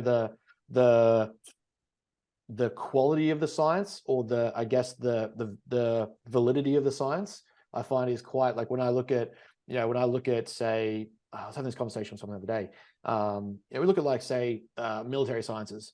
If they're running like game theory, or they're running through like a case scenario where, like, we want to see what happens if these countries collaborated and invaded America, they might run a million scenarios through every potential outcome and concept of strength and weakness that they could figure out, and go, okay, what's the likelihood that they win, or this happens? Now, how do we defend against that? That sample size of a million cases, and you might run the same thing through some sort of like quantum physics assessment. You have the capacity to generate computer scenario or computer theory and run algorithms, and it can run it. We're going to go home for the night and come back, and it's run a million different scenarios, and we have this understanding a bit clearer that it's like the probability goes up. For us, the population sample can be as small as 12. I think to find power in sports science, it's like 12 people. So for us, it's like that separation of quality and generalizability is so different to running mathematical theories and running like quantum physics theories and running going through like game theory and things like that, you start to get to this, like, it's such a weaker strength, if you will, if I can lack a better word, in terms of like the application of the science. But people, like, because it confirms what they know or what they want to know, it's 100% strength. It's 100% valid. There's no criticisms of it. This is 100% fact, which is where I kind of get that like totem pole analogy, if you will, that like when you actually look at the structure and strength of the science, it's so new and so weak compared to years of millennia of chemistry and basic physics and astrology. Fuck me. I'm that guy. No, it's cool. No, I mean, it started with astrology, and astrology has been really good at like identifying things, and it's very useful for that. But then it, eventually went to astronomy, just in the same way that alchemy used to, or chemistry used to be alchemy. Like alchemists were basic chemists, Yeah, basically. Like they yeah. would mix things and try to I just got get the a name wrong. result. I hate when people say fucking astrology Uh, instead of astronomy, but I was right. oh, no, this is all good. It's all good. Yeah, plus I'm used to it in my regular thing, like No, I'm like not bringing going to up to ask you if you're a people. Leo. Don't worry. Like, yeah, yeah, all the time, all the time. They're like, "Oh yeah, you're into that." I was like, I guess now I am. I have to be, but yeah, Yeah, I just think in that sense, like the differences in strength of science and research is so far. But I find, I guess, because I'm in that population, people are so strung up on this proves exactly what I want to hear, though it's from 12 people that are, the population study was 65 to 75-year-old females who'd never trained before. I'm a 25 to 35-year-old male who's trained his entire life, but this must be me. And people just don't possess that critical application thinking where they're like, oh, I've read the data, but does it apply? And that's the part that I yeah, think lacked for a lot of people. yeah. But do you think that it's a thing that needs to be fixed from the inside? Because like to me, I think there, because people assume that all of the current tenants are right, and that that they have like this um great accuracy with their speculations about things. Like, do you think it needs to be fixed on the inside? Like there's ways to make it more quantitative and more scientifically rigorous, or do you think like there just needs to be maybe more humility about you know the results not always going to be as like um I wouldn't say accurate, but like, strong. I would say like strong in terms of like how true it could be. Mm-hmm. What do you think? Like, do you think that it can be fixed and made more quantitative and scientifically rigorous, or no? I think it definitely can become, because I guess that touches then on like the qualitative and quantitative of research, right? Like it can definitely get us to a point where having a foundational level of critical thinking, like take away some of the more redundant classes like home economics in our curriculum growing up in school and replace that with something like critical thinking. But I think if we take away the mundane and boredom of it, like if you apply, like one of the ways, and I was going to ask you this very same question, is I'm a very subjective learner. I have to apply what I'm learning to a way that I've studied it or I've applied it. A lot of it comes back to sport, bodybuilding, rugby league, something that I've done, or even if it's comics, if it's comic books in a way that I can relate it to that. Some of the ways that I retain information around sciences is looking at like, how is this applied in a Marvel book or something, like how did this sort of like tie in and what made sense of that theory? In that sense, I find that if you can make it relatable in a way where your students can understand that this is what critical thinking means, not here's a textbook perspective from 1969 and Carol Dweck said this about growth mindset. And like, we just don't care as kids. Like you might get the one student who's a bit more highly conscientious, high strung type A type that will like, yep, give me all those numbers and data. The likelihood of getting 13 to 17 something young men to sit there and listen to that versus, hey, like, so Tom Brady did X, Y, Z, and this is how, like, when he's analyzing the play and looking at the field at a rapid pace, this is how he's breaking down. You're actually looking at physics, mathematics, game theory. You're looking at defensive assessment. You're looking at like motion. You're looking at velocity. All these things are happening at one present time. And he's sitting there and just like breaking that down and going, though he's not doing the mathematics, he's doing the mathematics. Now, this is how he assesses that. This is what we're looking at. Percentages of the field, percentages of the play. Where does he want to end up? Delayed gratification, future planning to the back end of the play. How do I get 40 yards downfield on the second throw? To be able to break that down in a way where I think students can comprehend it and go, oh, that's critical thinking. That's sick. Like next time I'm in that situation, I can look at that and go, well, how does that work? One of the biggest things I was taught coming up with playing rugby league, I kind of played our version of quarterback was, you know, the good players look at the play ahead. The great players look 3 plays down the field. And you need to be able to get yourself to that position downfield to know that's where you want to end up to be able to play off the next play somewhere else. And that to me was like, that starts to build critical thinking. Well, like, well, how do I get this problem, which is I'm here and the defensive line is here? How do I get my team down there? And if you can put that in a way, I think where students have that ability to comprehend it more subjectively, suddenly they're not just realizing like it's all 100% or nothing, or, you know, they said that mathematics states this exactly, or that history states this exactly, or we should take this out of history class because it wasn't exactly what I believed, or, you know, these people were racist back in the day, so pull down their statues. You actually get people being like, oh, if I was there, I probably would have done X. And you probably get that critical sense. And then you can quantify it. And then you can qualify it. So it ends up kind of covering the best of both worlds by, I guess, making it more exciting than just here's a textbook literature. Yeah. Yeah. And yeah, that's a really good point. I mean, um, dang, there was something that I was gonna mention. Yeah, it left me, but there was something that you made me think about in terms of, oh yeah, there we go, boxing. I had the same thing what you said about great players thinking like ahead. I remember when I first stepped into a boxing gym, and you know, when you first step into there, you don't like box anyone, you just work on like Yeah. fundamentals. You do that for like a couple weeks, Mm-hmm. and then they put you like in a ring with someone, and who's like one of the greatest like American boxers or whatever, Mike Tyson. And Mm-hmm. I was thinking like, oh, I'm gonna do his style, you know, not knowing, like I didn't look up the history of boxing. I didn't look up like the different styles and all this Mm-hmm. other stuff. And to put it bluntly, like I got beat up in that fight. Like, or I didn't get beat up, like I didn't get knocked down or anything. I didn't get like bloodied, It didn't work but though. like I definitely didn't win. Like I Yeah. you know, I got big lips, so like I left with like a busted lip, you know, so it was bad. And I thought to myself, like, I never want to feel that way ever again. Mm-hmm. Because that was the first time I got beat like in a fight like that. And I was like, you know, the fight in the street isn't like this, Mm-hmm. you know, and you can't get mad in a boxing ring and things of that nature. And what I learned is like thinking ahead, thinking like steps ahead, you can become better through Mm-hmm. that. And I try my best to apply that to like everywhere in life and in physics. And like you, I'm very similar.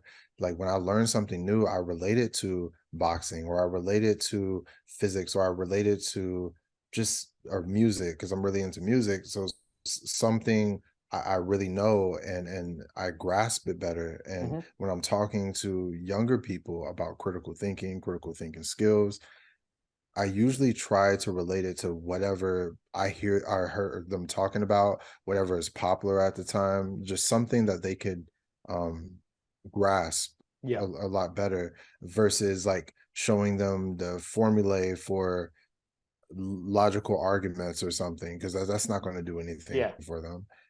You have to do like what you did with Tom Brady, or you have to do what you did with some other thing, and that's how you get people to grasp these concepts.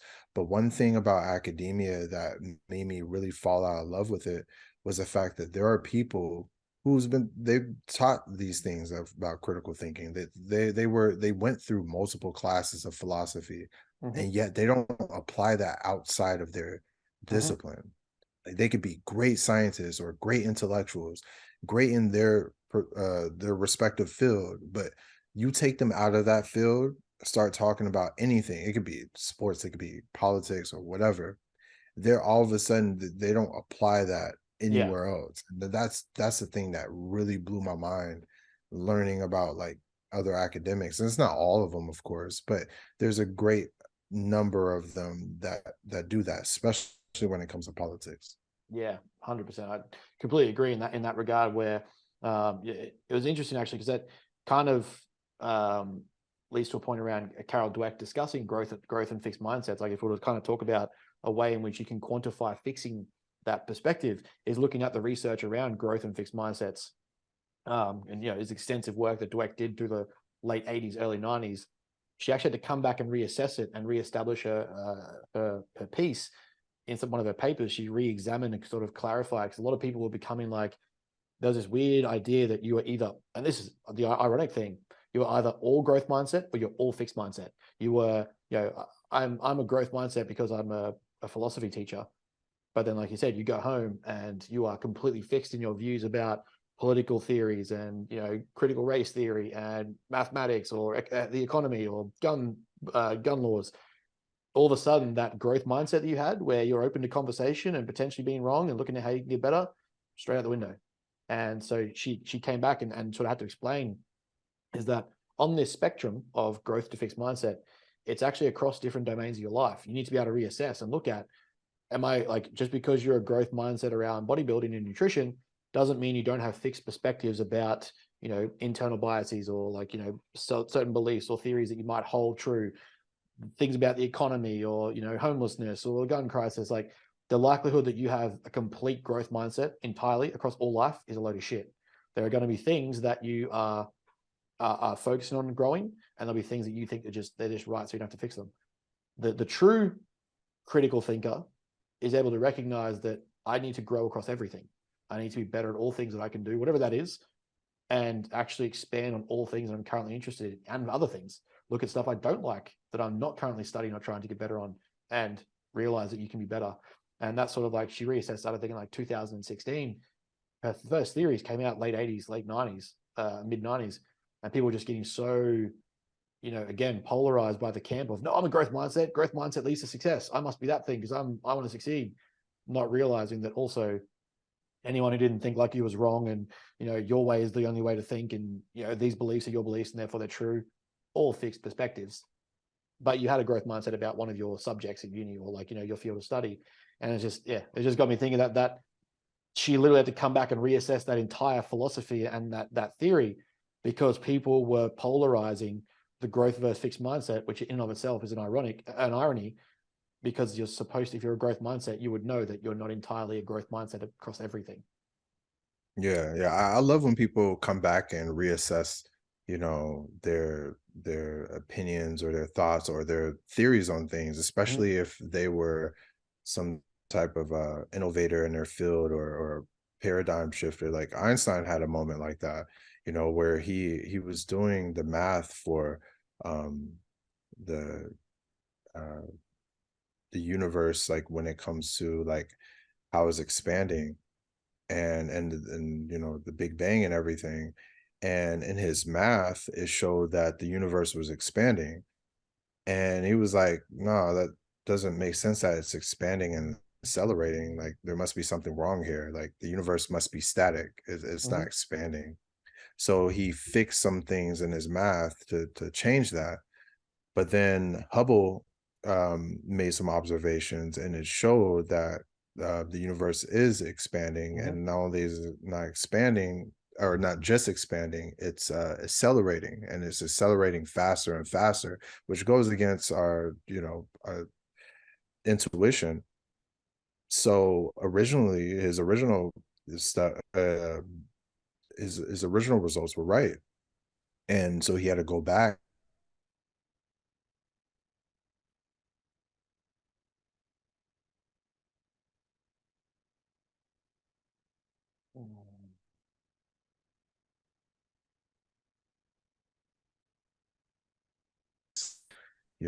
Things and try to find out uh, whether or not like this thing that they really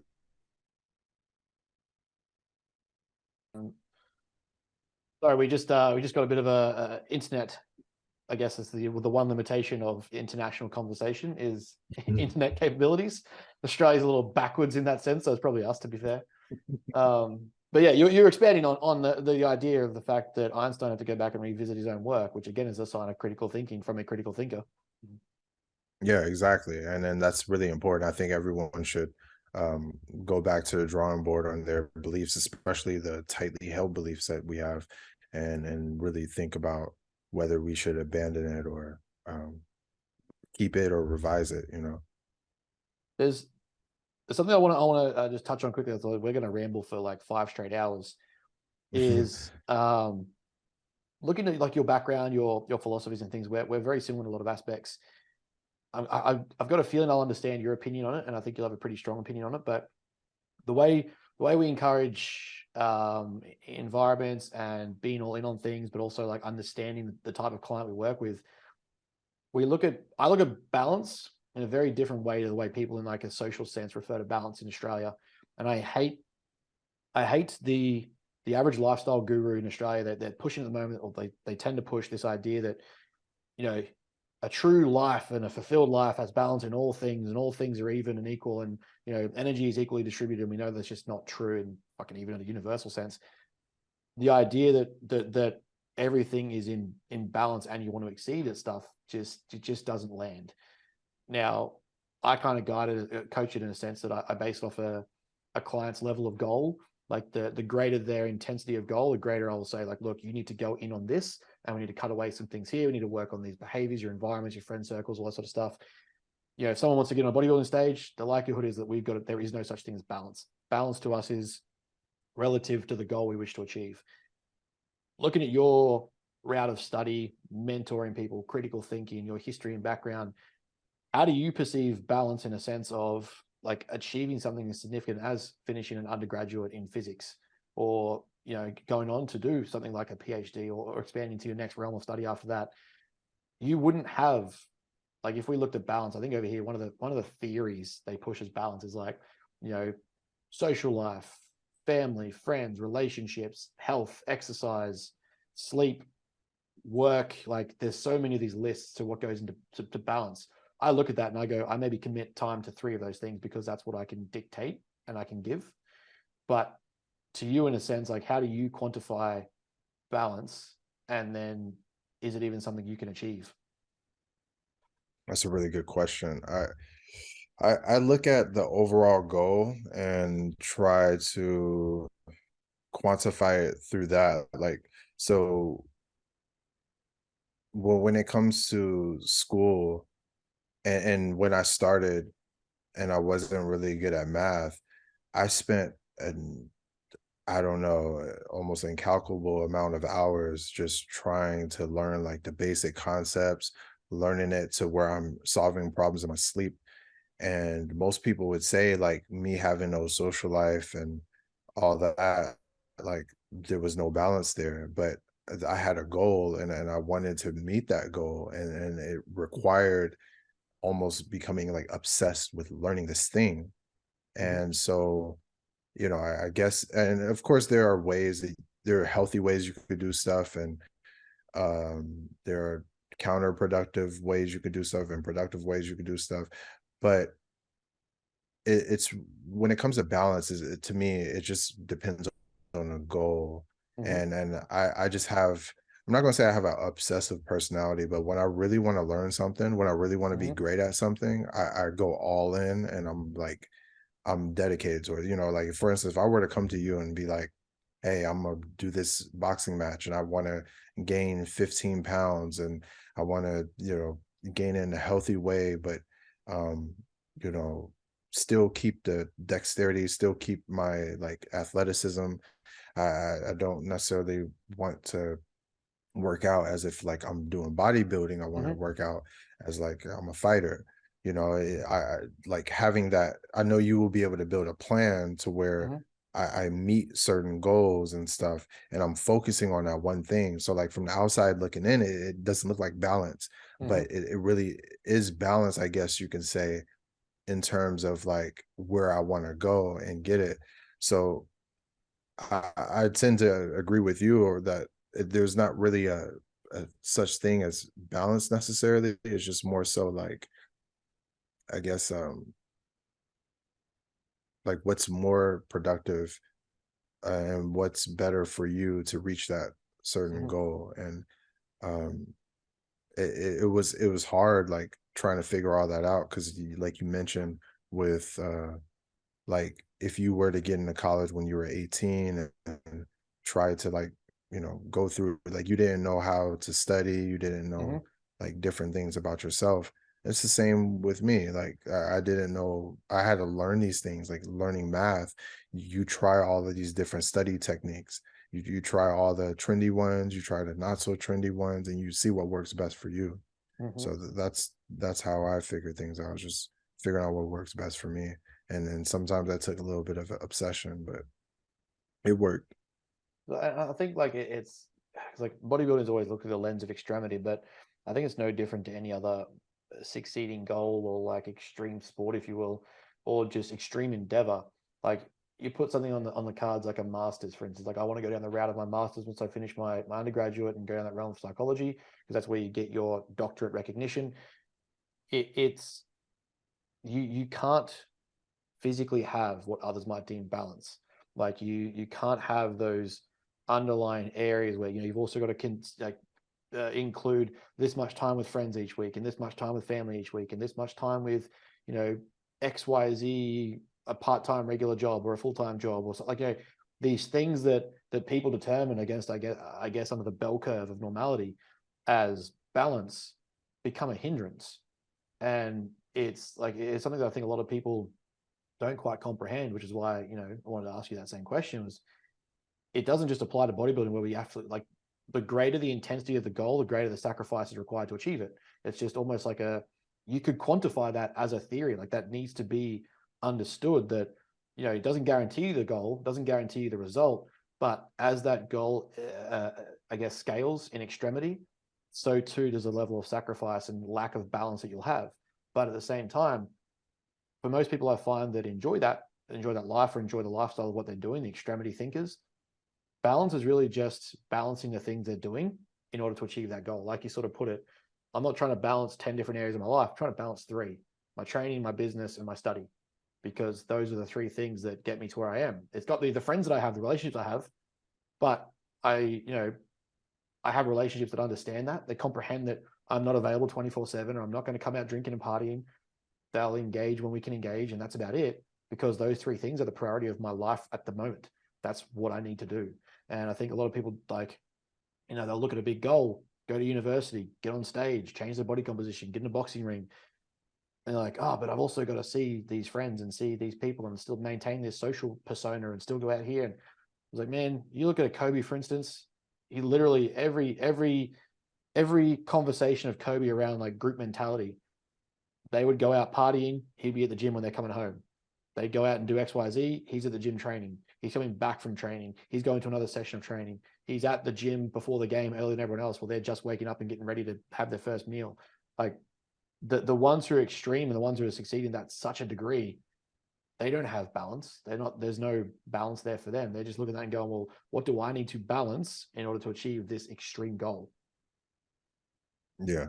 Yeah. And I've always studied people who are really great. And I've done that since elementary school because since I was into basketball and I loved Michael Jordan, I Yeah. read books about him. I read interviews about him in the newspapers and all this other stuff. And one thing that I realized about all the greats is that they were like obsessed with what they're great at. Mm-hmm. Like just obsessed, and they put everything else on a back burner.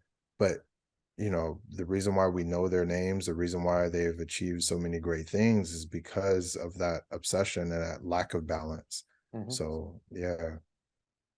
Yeah, I completely agree. Obviously, this guy back here, it's Yeah. my same level of thinking. Um, like another question to move on from there.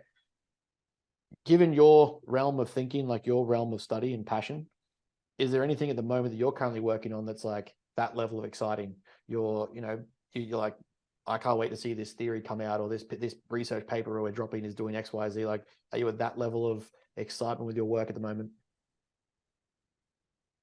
Most of that is outside of academia. I mean, I think the most I love research, Mhm. and I'm really excited, like knowing the things that I know about physics. I'm really excited to see where the field goes within the next 20 years. I Mhm. think we're going to find out about a lot of the universe and um, the applications to AI and Hmm. all this other stuff is just going to be really really interesting. It's really fascinating stuff, and I'm really excited about that.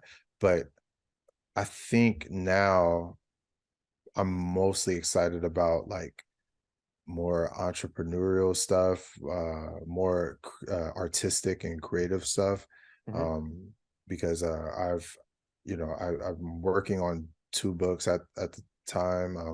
I stop and start that all the time. I got back into music because I used to songwrite in high school, and I started getting back into that. So I'm really really excited about that. And yeah, I think those types of things are mainly what I'm interested in, and how to improve the youth's understanding of critical thinking. Hmm. That's another thing that I've been really excited about. Um, so that has taken a priority over uh, research or everything in academia, and those are the things I've become obsessed about, and doing my research for these books, and taking notes and learning about how different people wrote books, and learning that process, Hmm. and becoming an author basically. So yeah, I would say that's what I'm currently like obsessed about. Nice. That sounds like it's unique and different. Like the funny thing is like in the sense of helping people by writing a book, you're obsessing about how to best write the book, which is Mhm. like a level of not so much irony. It's just interesting. Like that's the way people's mind can go. Is that I want to write the best possible book I can because I want to make the biggest impact I can with these people reading it. How do I do that? Well, how have other people read that book? How have other people written their books to do that same thing? So I'm going to go in and study them to then study how to write my book, so then I can write a good book for other people. Yeah, yeah. I mean, because like with academics or with intellectuals, one of the things that we all might fall, or one of the traps that we might fall into, is like flowery language, like just trying Yeah. to sound smart. Yep. And when you're writing a book, just like when you're writing a song, to me, you're supposed to try to connect with a person, because Hmm. like why write a book or something if you're just going to try to show off how smart you are? It's just like a rapper that raps like a whole bunch of words and rhymes a whole bunch of words versus a rapper that makes a really good song that you feel, Hmm. and you want to play over and over again because you felt that song, you felt those emotions. Or a singer, you truly felt those emotions. Like uh, a singer could do all these scales and sound beautiful and whatever, but like, are they connecting with you? Yeah. And then that's how writing a book, that's how I look at writing a book, is you have to find a way to communicate and to connect with that reader, so that it sticks with them, or they go to want to do the research on themselves and learn Hmm. more about that subject that you're talking about. Yeah. That's very interesting you put it that way, because that's literally one of the issues I found. Like one of the things that made me want to put out content of education was I was not academically inclined as a kid. I couldn't have told you how to read a paper from start to finish. And that to me was always a big barrier for me getting into education further and looking at things like expanding knowledge on psychology, or like how to further understand the principles and theories of these elite people that are doing things. And so I got to a point where I was like, well, I found a way subjectively for me to break it down and understand it. But the big goal for matter, if you will, is I want to take the average person with big goals and help them achieve that big goal. So that means I need to put myself in the position of that person. They're not me studying an academic science. They're them at home where they are doing what they are. So how do I take the language of academia, which I used to find frustrating and borderline insulting, because it's written in a way where, and it's no offense to any academic, because I'm literally studying myself, it's a circle jerk of like, I need to talk as articulately and intellectually as possible to the other professors reading it, because they're the ones that are going to break it down. And that's all that really matters. The average person at home reading PubMed, who cares what they have to say? That's pretty much the way I first interpreted when I started looking at research, was like, this isn't written for me to understand. It's written for another doctor, or it's written for another academic to break it down and, sort of highlight where I was wrong, or, what the theory said, or what have you. And I was like, well, if that's me, and I'm I was the average person, that means that there's more average people and they're just like me. So to really show education and a level of education, I think, is being able to take that complex principle and convey it in a subjectively digestible manner where the person can understand it from their language or from their perspective. If I start throwing around 10 syllable words to try and sound super intellectual and all my audience is like, you're just becoming a dick, that doesn't help anyone. Yeah, yeah, and it's crazy we have that similarity too because that's why I saw in physics. I got into science communication around, well, I was online anonymously doing science communication first. I got onto it because I would see people kind of like debunk things, and it was fun for me to like debunk, these myths and stuff. I mean, I know we have to go in there and we like when we hear something, we're not supposed to just go in with the idea of debunking something because something can be true or partially true. So we have to investigate, and then if we find out that it's a bad idea, then we debunk it.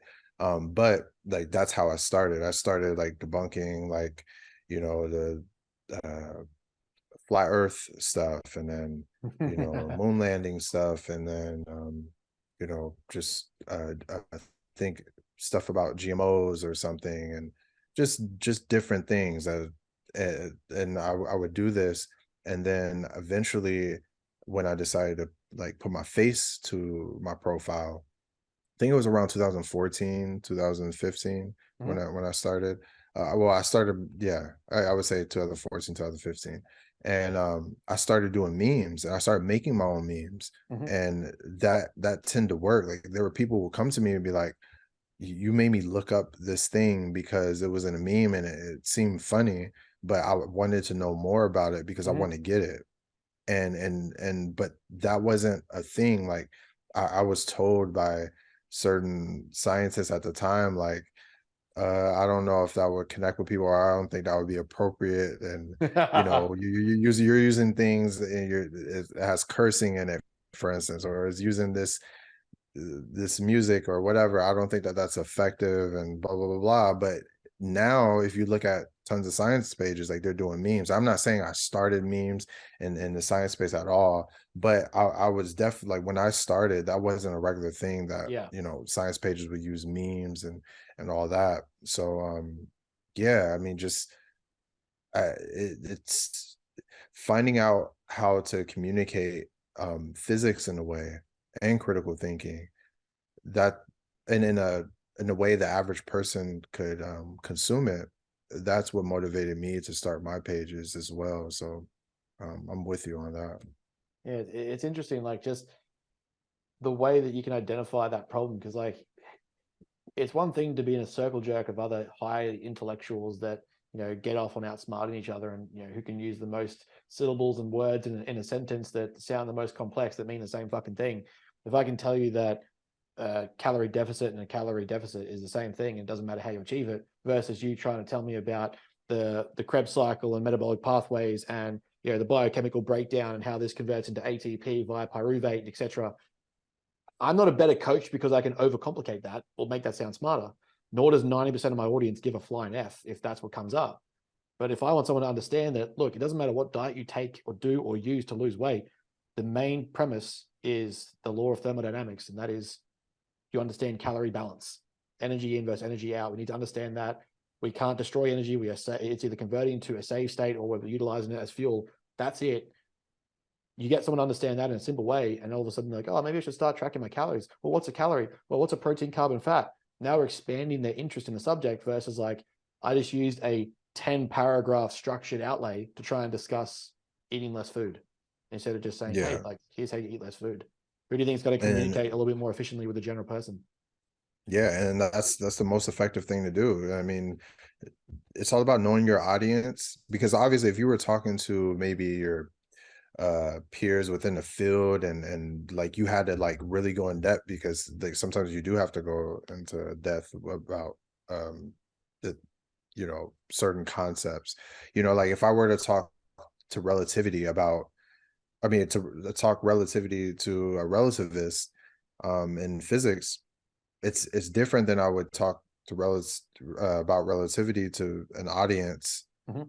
the general audience, or just someone who just wants to know about it. And there's a way to go about it, but for some strange reason, there are intellectuals and scholars and stuff that they can't get out of that mode of talking in an intellectual way, or going in depth about certain Mm-hmm. things. They playing language to them is very hard, and I saw that very early, and that's why I try to, you know, be different in that regard. It was good because I think more people need to understand and appreciate the different forms of Mhm. sciences. I guess Yeah, we got like maybe one or two more questions. I think one of them will be a long-winded, so it might be a different chat. Otherwise, we'll end up 4 hours deep about talking about Marvel and the shitty direction where they're taking things. But whatever. yeah. Is currently, in your opinion, and this is getting a bit more into your realm of just about quantum physics, are we seeing anything currently change or challenge the theories of Big Bang and the expansion of the universe? Like, I know we just sort of touched on there previously about the way that we're understanding now the expansion of the universe. Um, if I understand it correctly, it was where the expansion of the universe happening faster than light can keep up with it. Is that correct? Is that I remembered that somewhere, perhaps that was something that was happening where the actual space itself was expanding faster than what light could perceive it, and so therefore we're only really catching up with light that is expanding at that rate. But is there anything challenging the Big Bang, like that starting point, that sort of like original theory that this is where it's all come from? Yeah, there are different there are competing theories, but they're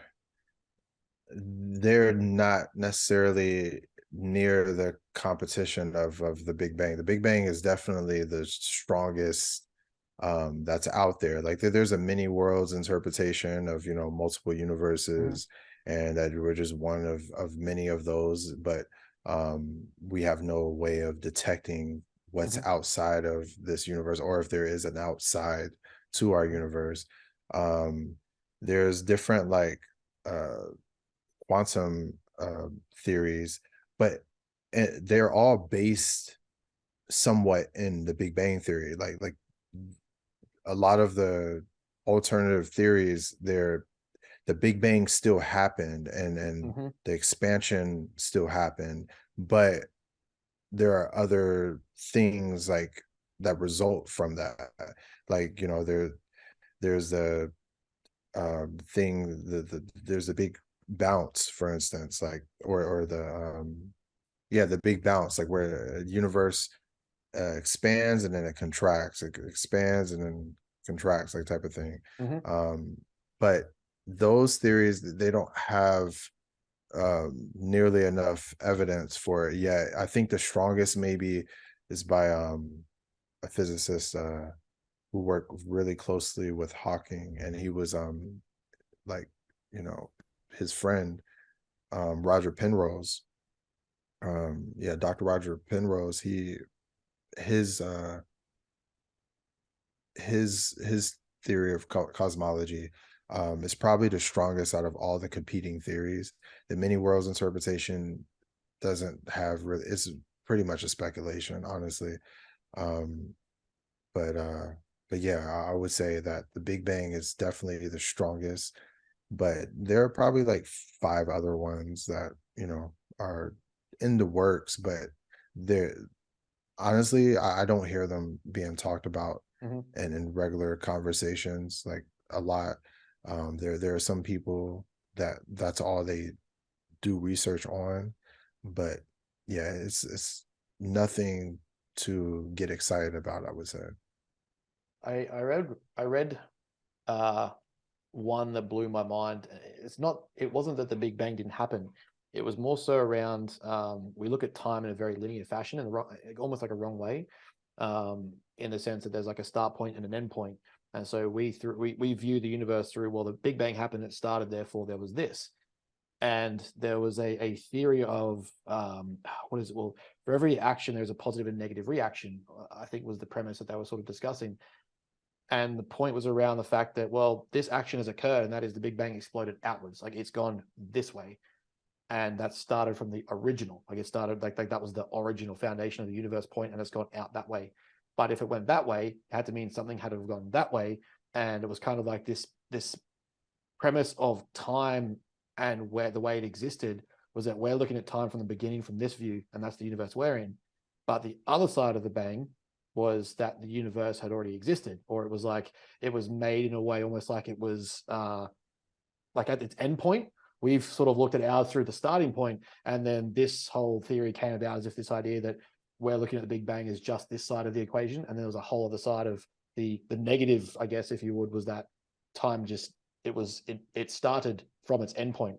And I was like, that even if that was falsely stated, that idea to me blew my mind on like looking at what's potential in universal like physics and sciences that would just, it blew my mind. I was like, that. Yeah. And I think one of the biggest misconceptions about the Big Bang is many people think that it talks about um well, one, before there was anything at all, and then also uh like what started it. And the Big Bang theory, basically it covers what happened after the bang. That's what it is. It's like if there was like an explosion of a house or something, and you as a firefighter were going back and to find out like what caused that explosion. Mhm. um y- the Big Bang is basically trying to find out what caused the explosion and seeing it from the like what happened after the explosion actually happened.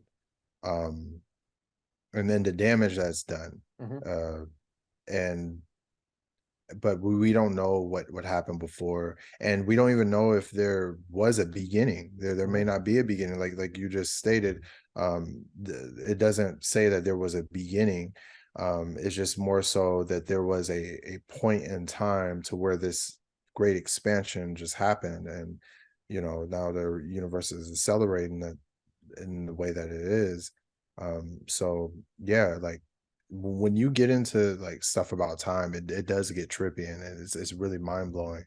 But yeah, we don't know if there was a beginning. We don't know if there was a start.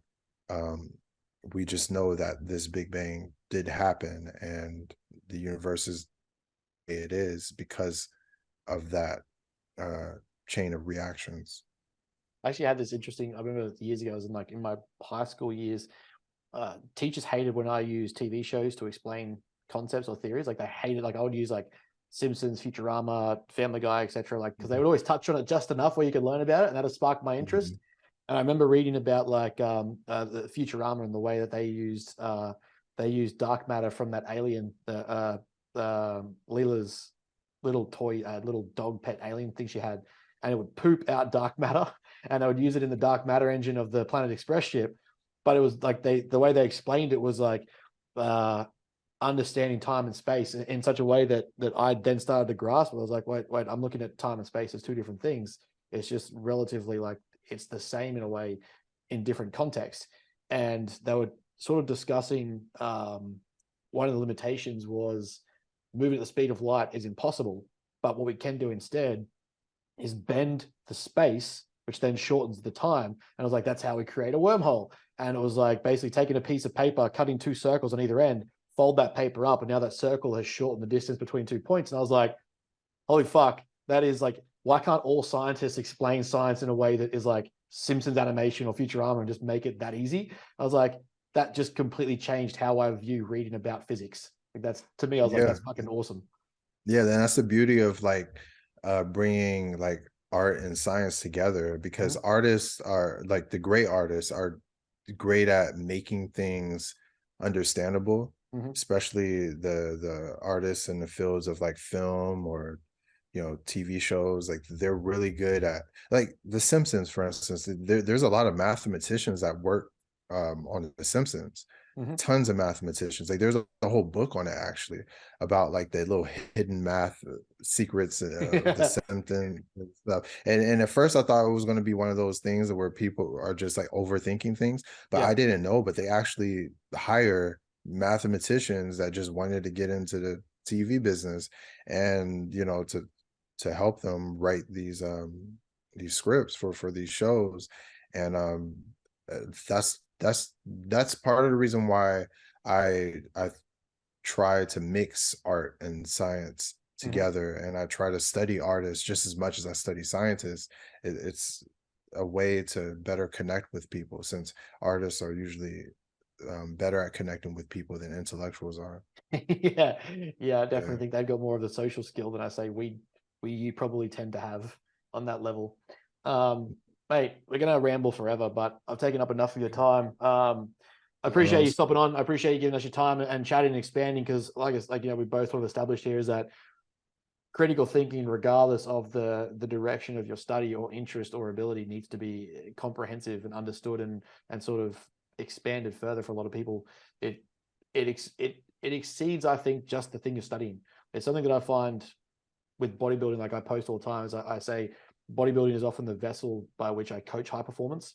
It's not that you have to be a bodybuilder, but it's that amongst bodybuilding concepts, the skills required to do well in bodybuilding cross correlate to almost every realm of your life. You learn delayed Mhm. gratification, goal setting, effort levels, intensity, concentration. You develop passionate work ethic, routine, regimen, systemization, and that all tends to flow to the rest of your life and where you go.